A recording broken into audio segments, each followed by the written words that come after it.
नाशिकचा पालकमंत्री कोण होणार अशी चर्चा पुन्हा एकदा सुरू झाली। याचं कारण म्हणजे छगन भुजबळांनी घेतलेली मंत्रिपदाची शपथ। नाशिकच्या पालकमंत्री पदासाठी छगन भुजबळांचं नाव आघाडीवर असल्याची चर्चा राजकीय वर्तुळात सुरू झालेली आहे। बघूयात या संदर्भातला सविस्तर रिपोर्ट। भुजबळांच्या सारखा सिनियर माणूस तिथे आल्यावर मला वाटतं की त्यांनाच सरकारला तिथे पालकमंत्री करावं लागेल। पालकमंत्री पद हा पक्षापक्षामधला वाद आहे, हा की माणसांमधला वाद नाहीये। हा सर्वस्वी अधिकार राज्याचे मुख्यमंत्री माननीय देवेंद्रजी फडणवीस साहेबांचा आहे। पालकमंत्री पदामुळे काही थांबलेलं आहे का काम? मी चंद्रकांत भुजबळ। छगन भुजबळांनी मंत्रिपदाची शपथ घेतल्यानंतर पुन्हा एकदा नाशिकच्या पालकमंत्री पदाची चर्चा सुरू झाली आहे। गिरीश महाजन, दादा हुसेन नंतर आता छगन भुजबळ देखील पालकमंत्री पदाच्या शर्यतीत असणार आहे। कारण गिरीश महाजन यांना नाशिकचं पालकमंत्रीपद दिल्यानंतर शिवसेना तसंच राष्ट्रवादीकडनं देखील नाराजी व्यक्त करण्यात आली होती। त्यामुळे रायगडसह नाशिकच्या पालकमंत्री पदाला स्थगिती देण्यात आली होती। मात्र भुजबळांच्या शपथविधीनंतर भुजबळांना नाशिकचं मंत्रिपद जाणार असल्याची चर्चा राजकीय वर्तुळात सुरू झाली आहे। रायगड आणि नाशिक या दोन्ही जिल्हे मोठे जिल्हे आहेत। एक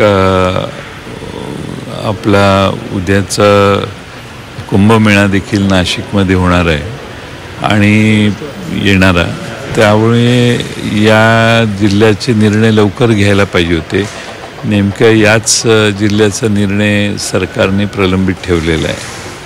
आता भुजबळांच्या सारखा सिनियर माणूस तिथे आल्यावर मला वाटतं की त्यांनाच सरकारला तिथं पालकमंत्री करावं लागेल असा माझा अंदाज आहे। तर बघू काय होते। पालकमंत्री पद हा पक्षापक्षामधला वाद आहे, हा की माणसांमधला वाद नाहीये। कोणाकडे द्यावं कोणाकडे नाही अजून त्या बाबतीत निर्णय झालेला नाही। मग रायगड असेल नाशिक असेल हे दोन्ही जिल्हे अजून पालकमंत्रीच्या ठिकाणी नाही आहेत। मला वाटतं लवकरच त्या संदर्भामध्ये निर्णय होईल। जो काय निर्णय होईल तो आम्हाला सर्वांना मान्य राहील। नाशिकच्या पालकमंत्री पदावरनं महायुतीत वाद सुरू, त्यामुळे पालकमंत्री पदाचा निर्णय अद्याप घेण्यात आला नाही। हा निर्णय कधी मार्गी लागणार असा प्रश्न उपस्थित केला जातो। त्यातच आता भुजबळांना मंत्रिपद दिल्यानंतर पालकमंत्री पदावर तोडगा निघण्याची शक्यता वर्तवली जाते। पहिल्या दिवसापासून राष्ट्रवादी काँग्रेस पक्षाची स्पष्ट भूमिका आहे की त्या जिल्ह्याला कोण पालकमंत्री असावं हा सर्वस्वी अधिकार राज्याचे मुख्यमंत्री माननीय देवेंद्रजी फडणवीस साहेबांचा आहे आणि त्यामुळे माननीय मुख्यमंत्री देवेंद्र फडणवीस साहेब जो निर्णय घेतील हा राष्ट्रवादी काँग्रेस पक्षाला मान्य असेल। आता पालकमंत्री पदामुळे काही थांबलेलं आहे का काम? जिल्हा नियोजन समितीच्या बैठका होत नाही, असा काही विषय नाही। असा काही विषय नाही। त्या भागातले लोकप्रतिनिधी आपल्या भागातली जी काही विकास कामं असतात त्याच्या याद्या जिल्हाधिकारी हे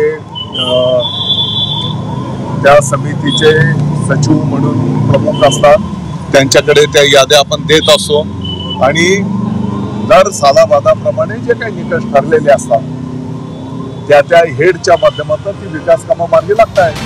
झी24 तासच्या महाराष्ट्र गौरव पुरस्कार सोहळ्यात देवेंद्र फडणवीस यांनी महिनाभरात पालकमंत्री पदाचा तोडगा निघणार असल्याचं म्हटलं होतं। 3 पक्षांचं सरकार असल्यामुळे अडचणी निर्माण होतात असं देखील फडणवीसांनी म्हटलं होतं। साधारणपणे कधीपर्यंत होईल तुम्हाला काय वाटतं की हा निर्णय मला आणि कसा निघेल तोडगा?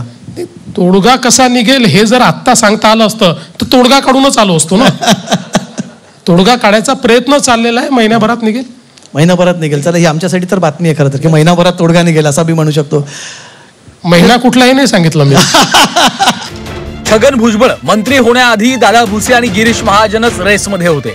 मात्र आता भुजबळ पुन्हा मंत्रिमंडळात परतल्यामुळे ते देखील पालकमंत्री पदाच्या रेसमध्ये आघाडीवर आहेत। तर देवेंद्र फडणवीसांनी महिन्याभरात पालकमंत्री पदावर तोडगा निघणार असल्याचं म्हटलं होतं। त्यामुळे छगन भुजबळांसाठी महायुती थांबली होती का असा प्रश्न या निमित्तानं उपस्थित होतो। ब्युरो रिपोर्ट, झी24 तास।